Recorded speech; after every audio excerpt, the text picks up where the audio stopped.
পাশে। আপনারা দেখছেন নিউজ বাংলা প্রতিদিন, আমি গীতা। দেখে নেব আজকের হেডলাইন্স।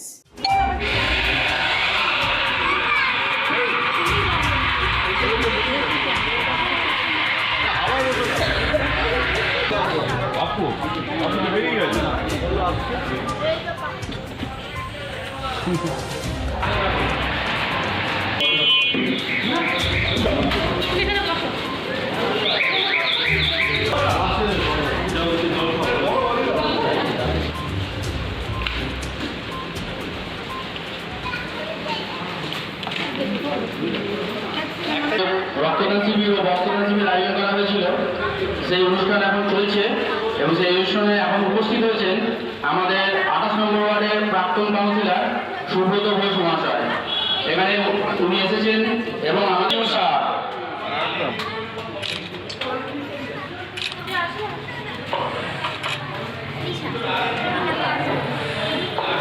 সঙ্গে সহযোগিতায় রানী শাহ।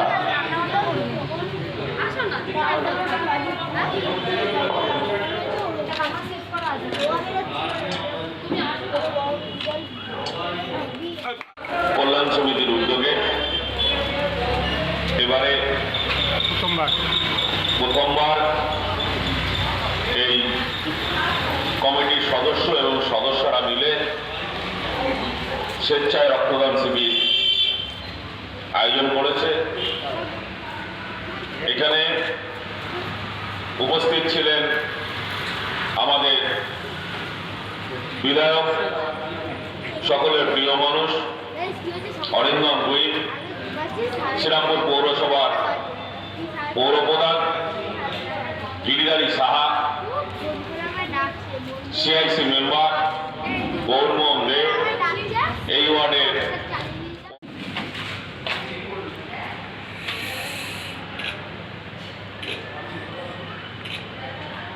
আপনারা জানেন 2011 সালের পর থেকে মহামাটি মানুষ সরকারে আসার পর থেকে বিভিন্ন কাজের গ্রোথ আরও বেড়েছে। রক্তদান শিবির প্রতিটা রবিবার, প্রতিটা শনিবার আছে। আমার এই মধ্যে ক্যামেরার সামনে প্রাক্তন কাউন্সিলর দাদা, মহামাটি মানুষ সরকারে আসার পর থেকে বিভিন্ন স্বেচ্ছাসেবী সংস্থা থেকে শুরু করে ক্লাব প্রাঙ্গণ এরা রক্তদান শিবির করছে। আগে সেটা দেখা যাচ্ছিল না, এখন কি বলবেন?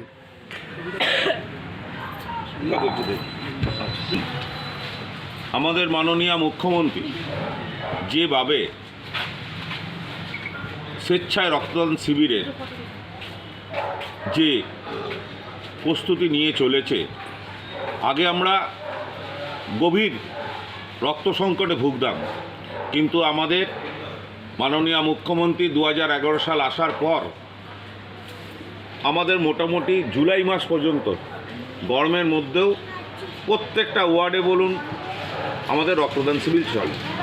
সে বৌদ্ধবাড়ি পৌরসভা হোক, চাপদানি পৌরসভা হোক, শ্রীরামপুর পৌরসভা হোক, আমাদের রক্তের যোগানটা কিন্তু আমাদের এই মাননীয় মুখ্যমন্ত্রীর প্রেরণাতেই কিন্তু হচ্ছে। রক্ত এখন খুব যে সংকট এ আমরা বলতে পারবো না। পর্যাপ্ত আমাদের রক্ত ব্লাড ব্যাংকে থাকে। জুন জুলাই মাসে প্রচুর গরম থাকে, তখন একটু ক্রাইসিস হয়, কিন্তু আমাদের ক্যাম্প চালু থাকে। এই জন্য আমরা মুখ্যমন্ত্রীর কাছে চিরকৃতজ্ঞ। বলছেন দেখুন, বাংলায় পাপ বিদায় হবে, কি বলবেন? না, এখন আমি একটা রয়েছি স্বেচ্ছায় রক্তদান শিবির, ঠিক আছে। মানুষ বিরোধীরা অনেক কথা বলবে, মাননীয় মুখ্যমন্ত্রী যেভাবে কাজ করে যাচ্ছে মানুষের জন্য, 2026-এ মানুষ তার উপযুক্ত জবাব দেবে। এই 1 ঘন্টার আগে কোন্ডগড় মাতৃসদনে একটা সিটি স্ক্যান দুঃস্থ মানুষের জন্য, গরিবদের মানুষের জন্য চিন্তাভাবনা করে স্বপন দাস বসালেন। কি বলবেন, উন্নয়নে কি এগোচ্ছে? গরিব মানুষের জন্য চিকিৎসা ব্যবস্থায় মাননীয় মুখ্যমন্ত্রী যেভাবে একের পর এক প্রকল্প নিচ্ছে, এই স্বাস্থ্যসাথী কার্ড বলুন না, আমার হাত ধরেই কালকে রুবিতে একজন স্ট্যান্ড বসলো, ঠিক আছে। গরিব মানুষ এই পরিষেবাগুলো পাচ্ছিল না। এই স্বাস্থ্যসাথী কার্ডের মাধ্যমে এখন গরিব মানুষ সুফল পাচ্ছে। স্বাস্থ্যসাথী কার্ডের চাহিদা যে সব মানুষ আগে ভেবেছিল ভাওতা, তারা এখন স্বাস্থ্যসাথী কার্ড করার জন্য আমাদের মতন যারা গ্রাসরুটে কাজ করি আমাদের সাথে যোগাযোগ করছে। আমাদের যটা যথাসাধ্য আমরা পারি চেষ্টা করি কাট করে দেওয়ার। 11 তারিখ একজনের অপারেশন হবে, তার কার্ড ছিল না, আমি ব্যবস্থা করে দিচ্ছি। 11 তারিখে তার স্বাস্থ্যসাথী কার্ড হবে, তারপরে তার একটা মেজর অপারেশন হবে। সেই জন্য আমরা সবসময় স্বাস্থ্যসাথী কার্ডের জন্য আমাদের মাননীয় মুখ্যমন্ত্রী আগামী বাজেটে মনে হচ্ছে বাজেটে কিছু বাড়াতে পারে। আমাদের 5 লাখ টাকা কার্ডের রয়েছে, এর মাধ্যমে প্রচুর মানুষ উপকৃত হচ্ছে। এর জন্য কৃতিত্ব কিন্তু মাননীয় মুখ্যমন্ত্রী। ধন্যবাদ।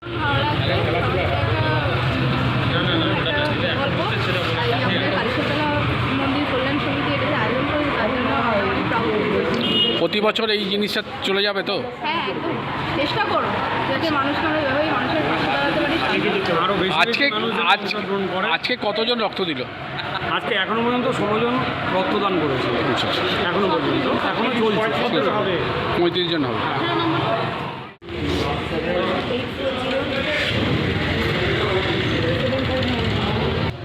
আমরা বহুদিন ধরে এই রক্তদানের বিষয়ে ভাবনা চিন্তা ছিল। তারপরে আজ এবছর আমরা মাননীয় মুখ্যমন্ত্রী থেকে অনুদান পেয়েছি এবং তারপরে আমরা চিন্তা করি যে আমরা এই অনুদানটা কী কাজে লাগাবো। তখন আমরা ভাবি যে আমাদের সকলের মানুষের পাশে, মানুষের স্বার্থে, মানুষের প্রয়োজনে থাকা উচিত এবং ঠিক সেই কারণে আমরা এই উদ্যোগটা নিয়েছি। আমরা চাই কালীশীতলা মন্দির কল্যাণ সমিতির পক্ষ থেকে এই ধরনের অনুষ্ঠান প্রতি বছর যেন অনুষ্ঠিত হয় এবং এইভাবেই আমরা মানুষের পাশে যেন থাকতে পারি। রক্তদান জীবনদান, একটা রক্তদানের মাধ্যমে আমরা বহু মুমূর্ষ রোগীর প্রাণ বাঁচাতে পারি। এটা বাজারে কিনতে পাওয়া যায় না, এটা আমাদেরকে দিনেই আমরা মানুষের পাশে থাকতে পারি। আমরা প্রতিনিয়ত বিভিন্ন কাজে ব্যস্ত থাকি, তার ফাঁকে এই যে আজকে সময় করে এই অনুষ্ঠানটার মধ্যে এসেছি, এটা আমাদের খুব ভালো লাগছে এবং আমাদের সঙ্গে সহযোগিতা করেছেন আমাদের কাউন্সিলর, প্রাক্তন কাউন্সিলর, আমাদের চেয়ারম্যান, মাননীয় বিধায়ক মহাশয় সকলেই এসেছেন, আমাদের পাশে থেকেছেন, অনুপ্রেরণা দিয়েছেন, সঙ্গে থেকেছেন এবং উৎসাহ দিয়েছেন যাতে প্রতি বছর আমরা এই জিনিসটা করতে পারি। এভাবে আমাদের পাশে দাঁড়ানোর জন্য তাদেরকে আমরা অসংখ্য ধন্যবাদ জানাচ্ছি এবং আমরা চাই এবং আপনাদের মতো সাধারণ মানুষ এবং আপনারাও যে আমাদের সঙ্গে রয়েছেন, থাকছেন, এটাও আমাদের কাছে অনেক বড় পাওনা। আজ প্রথম বছর অনুষ্ঠানটা যত সুন্দরভাবে হলো, এটা আমাদের সত্যিই আমরা ভাবিনি যে এত সুন্দরভাবে অনুষ্ঠানটা সাফল্যমণ্ডিত হবে এবং আমরা শুধু রক্তদান করিনি, আমরা কিছু প্রবীণ মানুষকে বস্ত্রদানও করেছি, সেটা আপনারা নিশ্চয়ই দেখেছেন। আজ এই দুটো অনুষ্ঠানের মাধ্যমে আমরা আজ অনুষ্ঠানটি সম্পূর্ণ পরিচালনা করলাম এবং আমাদের সঙ্গে সহযোগিতা করলেন শ্রীরামপুর ওয়ালস হসপিটাল, যারা রক্ত গ্রহণের মাধ্যমে আমাদেরকে সহযোগিতা করলেন এবং আমরা কৃতজ্ঞতা জানি তাদের, যারা আমাদেরকে রক্তদানে এখানে উপস্থিত হয়েছেন এবং দূর দূরান্ত থেকে তাদের বন্ধুকে, ভাইকে ডেকে এনে এখানে উপস্থিত হয়েছেন এবং রক্তদান করে আমাদের সঙ্গে সহযোগিতা করেছেন। আপনার নাম? আমার নাম জ্যোতির্ময় ঘোষ, কল্যাণ সমিতির? আমি কালীশীতলা মন্দির কল্যাণ সমিতির সম্পাদক।